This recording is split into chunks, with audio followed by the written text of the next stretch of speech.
Okay, you probably want to watch this part. I'll show you how I measure that. I'm just holding this on here and I'm eyeballing from left to right on where the center of the toilet tank, where the edge is. I'm splitting the difference. And I'm measuring over to the first hole off the wall, and I got 5 5/8 inches. And that's 5 5/8 to the center of this hole here. Okay, so I'm going to go up off the floor, 37.5. So I'm going to go right. First, I'm going to kind of look where 5 5/8 is, and I'm going to measure up 37.5.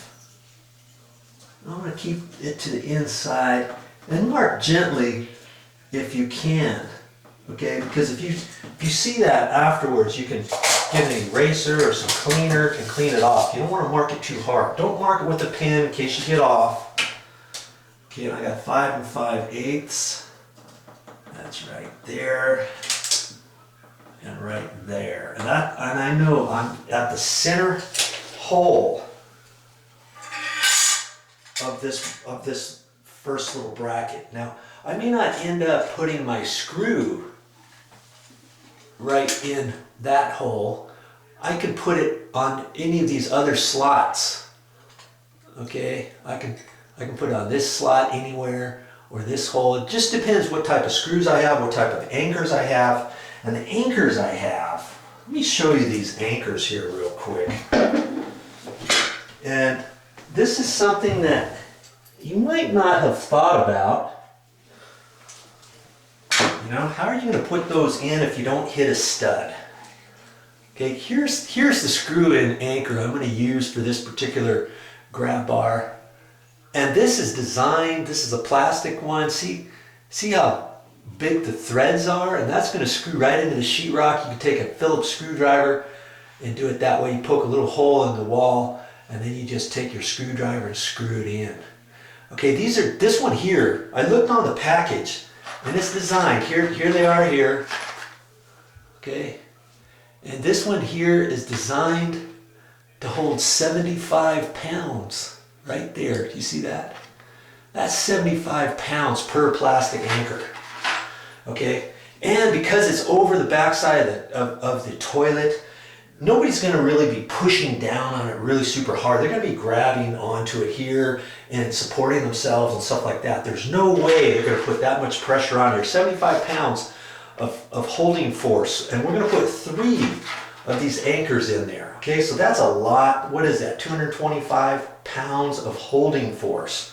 The only thing I don't like about these is the screws that come with it aren't very big. The screw head. You know, big old plastic anchor like that and kind of a small screw. I even went to the bigger screw thread size above this, but the screw head was no bigger than that. Okay? And that's why when I'm looking at this here, you see, if I put them through that screw hole there, they kind of come out.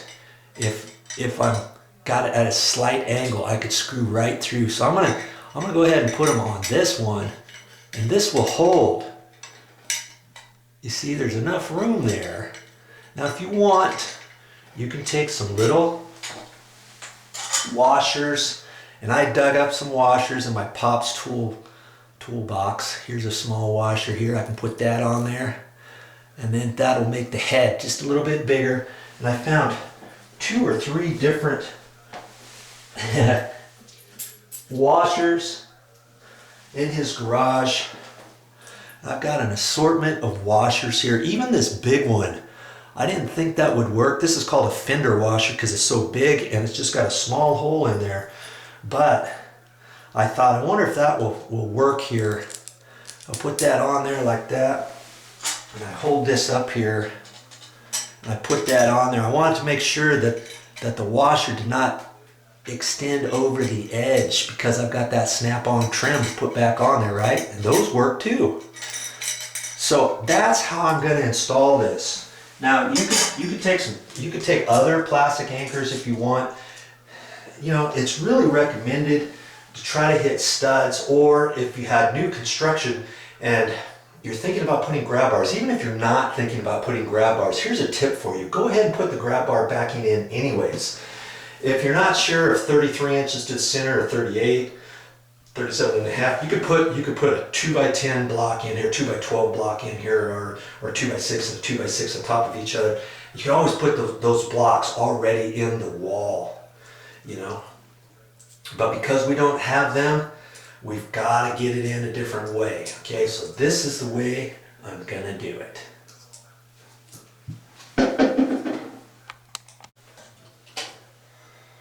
So I've got the first center point there, and I may not, like I say, I may not use these holes, but I got to get a starting point somewhere. Okay, so now I'm going to measure from that one over to the center of this other one,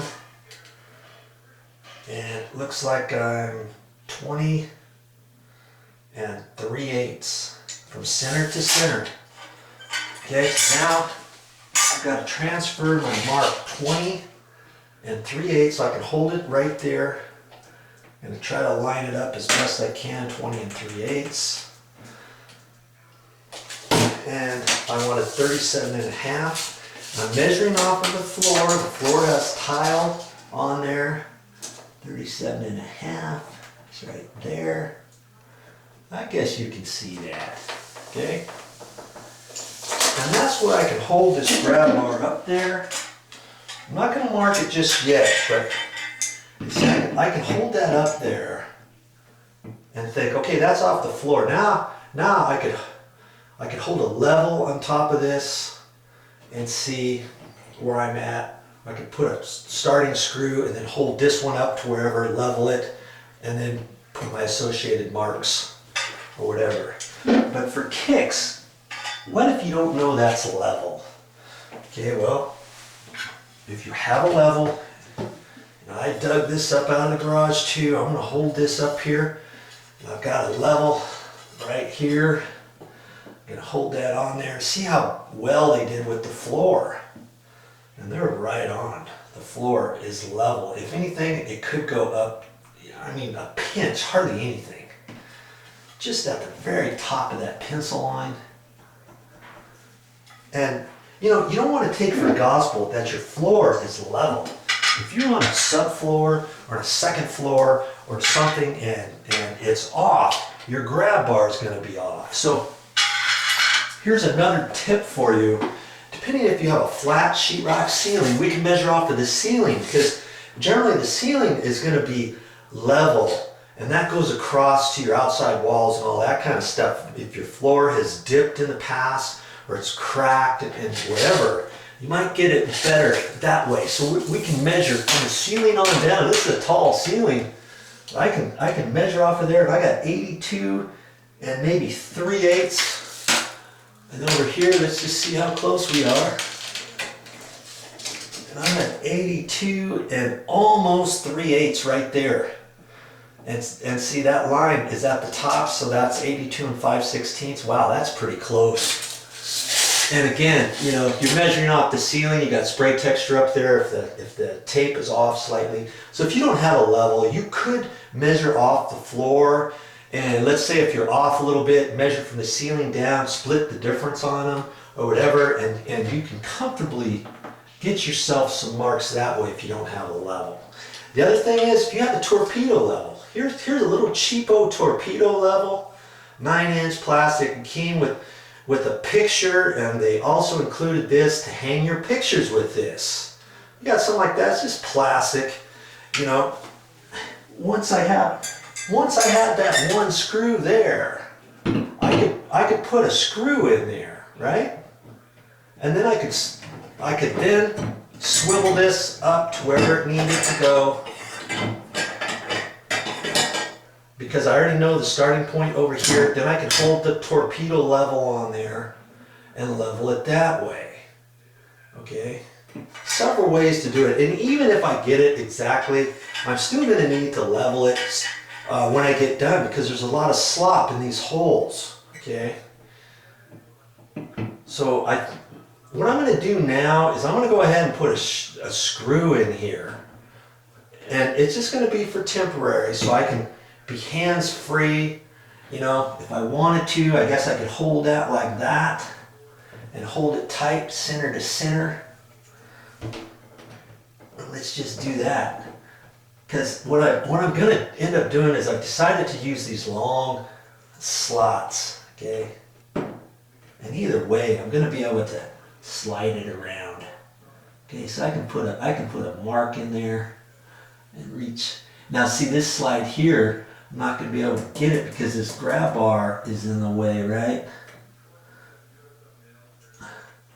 So I'm going to have to use the round hole there. And you know what?